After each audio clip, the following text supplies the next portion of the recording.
So mga tol, alam na nga po ng karamihan na naghahabol itong WBA mandatory sa Super Bantamweight Division na si former Unified Super Bantamweight World Champion Murodjon Akhmadaliev dito kay Naoya Inoue dahil siya po ang mandatory sa WBA mga tol. Gagawa nga din daw ng legal action ang team ni Akhmadaliev mga tol dahil daw sa hindi pagdepensa ni Inoue ng titulo kay Akhmadaliev.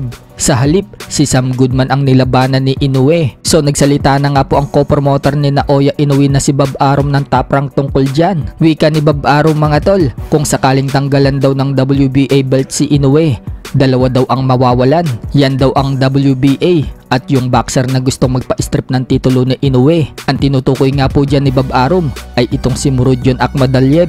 Kaya po yan nasabi ni Bob Arum mga tol dahil kung mananatili kay Inoue ang titulong WBA, tiba-tiba po itong WBA sa sanctioning fee. At kung sakali makalaban din ni Akhmadaliev si Inoue, tiba-tiba din itong si Akhmadaliev. Pero kung tatanggalin kay Inoue mga tol ang WBA belt, malaking kawalan po yan sa WBA at kay Akhmadaliev. So palagay nga po natin na matanggal kay Inoue ang WBA at paglabanan niya ni Akhmadaliev at ibang contender sa WBA. Maliit lang po ang kikitain ni Akhmadaliev, hindi katulad kapag si Inoue ang makakalaban niya, malaki ang kikitain niya.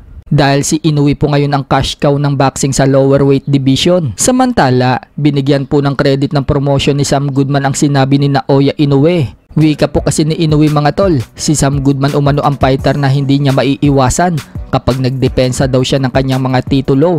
Pahayag ng promotion ni Sam Goodman mga tol, alam daw kasi ni Inoue kung anong klaseng quality fighter ang nagtataglay kay Sam Goodman, kaya daw yan nasabi ni Inoue. So ano masasabi nyo dyan mga tol? Sa kabilang banda naman mga tol, dahil wala nang tsansa na maganap ang laban ni Casimero versus Inoue, dahil mismong promoter na Inoue na si Hideyoki Owashi ang nagsabi na hindi na daw mangyayari ang laban na yan dahil daw sa pagiging unprofessional ni Casimero sa pag-overweight nito sa timbangan sa laban kay Saul Sanchez.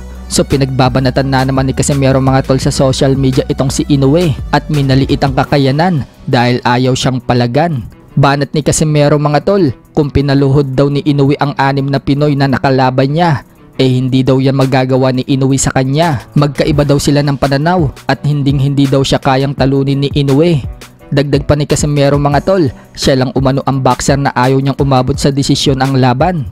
Buwelta pa ni Cuadro Alas mga tol, ang gusto daw kasi ni Inoue na kalaban, yung hindi daw iilag sa mga suntok niya. Gusto lang daw ni Inoue na makalaban yung mga boksingerong sinasalo ang suntok niya. Hindi daw ganyan si Casimero dahil ayaw daw niyang nagpapatama kahit daw mahina yung suntok ng kalaban.